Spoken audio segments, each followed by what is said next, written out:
नमस्कार दोस्तों, welcome to सब एंश्योर। मैं हूं प्रदीप मिश्रा। दोस्तों, आज ज़िंदगी के उस पड़ाव के बारे में हम बात करना चाहते हैं जो हर एक के ज़िंदगी में आने ही वाला है। जैसे ज़िंदगी के साथ मौत जुड़ी होती है, वैसे ही हमारी ज़िंदगी में बचपन, जवानी, बुढ़ापा यानी रिटायरमेंट जिसको हम बोलते हैं, ये कंपलसरी स्टेज होते हैं जो आते ही हैं, आदमी चाहे नहीं चाहे, ये तो आना ही है। दोस्तों, हम रिटायरमेंट के बारे में बात करने वाले हैं, स्पेशली रिटायरमेंट प्लानिंग के बारे में बात करने वाले हैं कि हमने कौन सी फाइनेंशियल प्लानिंग कर रखा है अपने रिटायरमेंट के बारे में। दोस्तों, सबसे पहले मैं अपना डिस्क्लेमर देना चाहूँगा कि मैं यहाँ पे किसी कंपनी का, किसी पर्टिकुलर प्रोडक्ट का एंडोर्समेंट नहीं कर रहा हूँ, किसी का एडवर्टाइजमेंट नहीं कर रहा हूँ। ये कोई स्पॉन्सर्ड वीडियो नहीं है। सिर्फ किसी कंपनी का या किसी प्रोडक्ट का मैं नाम लूँगा तो इसलिए कि आपको जानकारी मिल सके। दोस्तों, अब आते हैं इस बात पे कि रिटायरमेंट प्लानिंग क्यों इतना इम्पोर्टेंट है। आपको जान के बहुत ताज्जुब होगा कि एक सर्वे के मुताबिक सिर्फ 5% of retired people are independent financially. यानी जो रिटायर्ड लोग हैं उनमें से सिर्फ 5% लोग ऐसे हैं जिनको किसी के सामने हाथ फैलाने की ज़रूरत नहीं है, जो फाइनेंशियली फ्री हैं, जो फाइनेंशियली इंडिपेंडेंट हैं। बाकी का 95% लोगों का क्या होता है? 95% लोगों में वो लोग होते हैं जिनको बच्चों के सामने हाथ फैलाना पड़ता है, अपने रिश्तेदारों के सामने हाथ फैलाना पड़ता है, या रिटायरमेंट पीरियड में भी उनको काम करना पड़ता है। इसलिए नहीं कि उनको काम करने में इंटरेस्ट है, बिल्कुल नहीं, because they are forced to work, इसलिए उनको काम करना पड़ता है। रिटायर्ड होके भी लोगों को काम करना पड़ता है। हमारी सोसाइटीज़ में आजकल हम देखते हैं, बहुत सारी रेसिडेंशियल सोसाइटीज़ में आपने देखा होगा कि बहुत सारे जो सिक्योरिटी गार्ड्स होते हैं, एजेड लोग होते हैं। क्यों वो काम कर रहे हैं? क्योंकि उनका रिटायरमेंट प्लानिंग प्रॉपर नहीं हुआ था। बहुत सारे लोगों को चैरिटी पे ज़िंदगी बितानी पड़ती है, दूसरों के भरोसे ज़िंदगी बितानी पड़ती है। तो ये सब क्यों होता है दोस्तों, इन सब का मेन कारण ये है, मेन रीज़न जो है वो ये है कि टाइमली प्रॉपर रिटायरमेंट प्लानिंग उनके लाइफ में नहीं की गई थी। अब बात आती है टाइमली मीन्स कब रिटायरमेंट प्लानिंग शुरू कब करें, करना कब शुरू करें। नॉर्मली अपने देश में तो ये चलन है, ये एक प्रथा परंपरा टाइप की बन गई है कि अभी क्या ज़रूरत है, अभी कौन सी जल्दी पड़ी है, अभी तो 20 साल के हैं, अभी तो 30 साल के हैं, अभी तो 40 साल की उम्र है, अभी कौन सा रिटायर होते जा रहे हैं कि जो रिटायरमेंट प्लानिंग करना शुरू कर दें। दोस्तों, रिटायर्ड होने के बाद रिटायरमेंट प्लानिंग नहीं होती है। रिटायरमेंट की प्लानिंग रिटायर होने के बहुत दिन पहले ही करनी पड़ती है। जैसे बच्चे का एजुकेशन, बच्चे की शिक्षा दीक्षा, बच्चे का शादी विवाह, ये उनके शादी के टाइम नहीं प्लान करते हैं।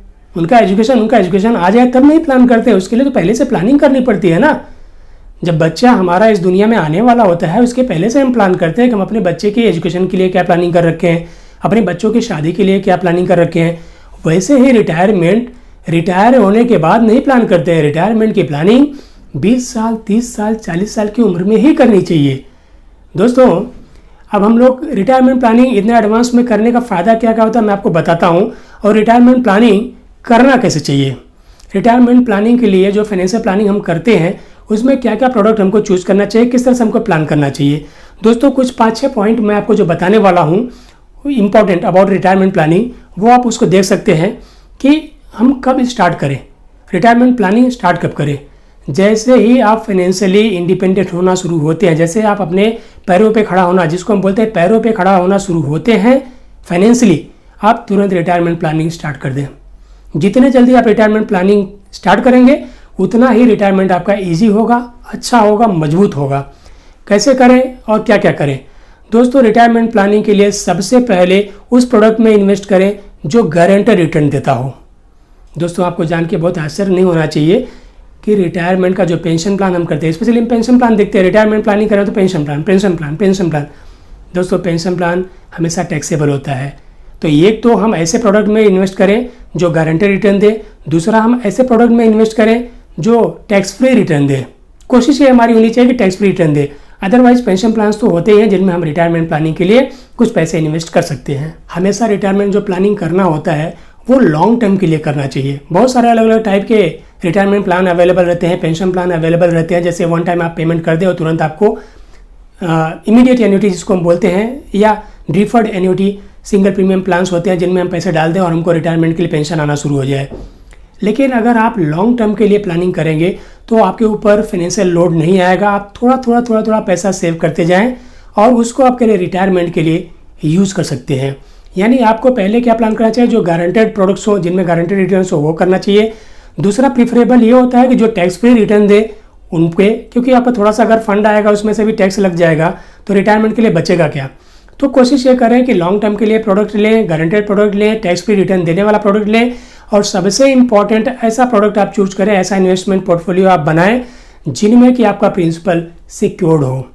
जो हम पैसे डाल रहे हैं हम म्यूचुअल फंड में करते हैं, म्यूचुअल फंड बुरा नहीं है, म्यूचुअल फंड बहुत ही अच्छा एक तरीका है इन्वेस्टमेंट का, लेकिन हमारा प्रिंसिपल उसमें सिक्योर होता है क्या, क्या हमारा इन्वेस्टमेंट उसमें गारंटेड होता है क्या, तो वो भी एक चीज़ हमको देखना चाहिए। तो इसलिए हम ऐसे सिक्योर्ड प्रोडक्ट में डालें जहाँ पे हमारा प्रिंसिपल सिक्योर्ड हो, जहाँ पे हमारा लॉन्ग टर्म का इन्वेस्टमेंट हो, जहाँ पे हमारा टैक्स फ्री इन्वेस्टमेंट हो, रिटर्न हो।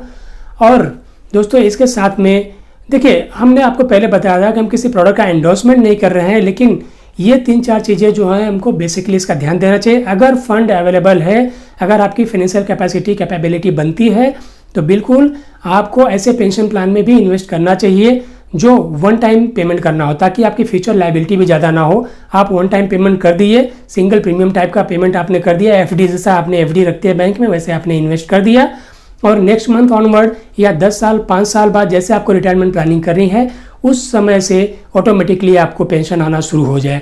ऐसे बहुत सारे प्रोडक्ट मार्केट में अवेलेबल हैं, अगर आप सर्च करेंगे तो आपको मिल जाएगा, जिसको हम बोलते हैं इमीडिएट एन्युटी। आपने पैसे डाल दिए, नेक्स्ट मंथ से चाहिए तो नेक्स्ट मंथ से आपको पेंशन आना शुरू हो जाएगा, नेक्स्ट ईयर से चाहिए तो नेक्स्ट ईयर से आपको पेंशन आना शुरू हो जाएगा। इस तरह से आप कर सकते हैं। डिफर्ड एन्युटी प्लान भी अवेलेबल होते हैं कि आप वन टाइम पेमेंट कर दिए, 5 साल बाद से आप चाहते हैं कि हमको पेंशन स्टार्ट हो, तो 5 साल के बाद से पेंशन स्टार्ट हो जाएगा, उसमें थोड़ा सा आपका रेट ऑफ इंटरेस्ट भी ज़्यादा मिलता है। या फिर कोई एंडोमेंट ऐसे प्लान में आप डालिए जिसमें आपको लाइफ टाइम मनी बैक मिलते रहे, तो वो आपका पेंशन का भी काम करेगा और वो जो आपका मनी बैक का इनकम होगा वो टैक्स फ्री होगा। तो मैं ऐसे ही LIC के प्रोडक्ट के बारे में आपको बताना चाहूँगा। LIC का एक प्लान है जीवन उमंग। आज ये वीडियो बनाते समय मैं आपको ये बताना चाहूँगा कि ये प्रोडक्ट ये प्लान अवेलेबल है मार्केट में, जो कि आप लॉन्ग टर्म के लिए 15 साल से लेकर 30 साल तक के लिए इन्वेस्टमेंट पीरियड के लिए आप इन्वेस्ट कर सकते हैं। इसका जो रिटर्न है वो फिक्स्ड और गारंटेड है, लाइफ टाइम इसमें रिटर्न मिलने वाला है, यानी पेंशन आप लेंगे तो आपको लाइफ टाइम मिलना है, वैसे ही इसमें आपको पेंशन का जो रिटर्न है मनी बैक है वो लाइफ टाइम के लिए गारंटेड है। इसमें इंश्योरेंस कवर भी आपका लाइफ टाइम चलता है, इसमें आपका प्रिंसिपल सिक्योर्ड है, यानी यहाँ पे गवर्नमेंट की गारंटी है प्रिंसिपल के लिए। तो ये बहुत सारी चीज़ें हैं, जैसा मैंने आपको बताया ये सब कुछ इस प्लान में कवर हो जाता है। तो जीवन उमंग एक ऐसा प्लान है जो बहुत ही बेहतरीन रहेगा, अगर आप देखना चाहते हैं देख सकते हैं।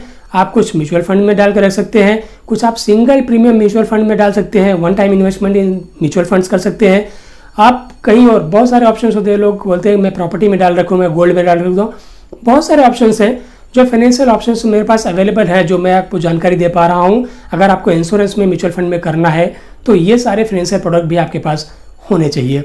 दोस्तों रिटायरमेंट ऐसा ना हो कि आपका 95% वाले लोगों में चला जाए, 5% वाले लोगों में होना चाहिए, ताकि आप फाइनेंशियली इंडिपेंडेंट, फाइनेंशियली फ्री हों।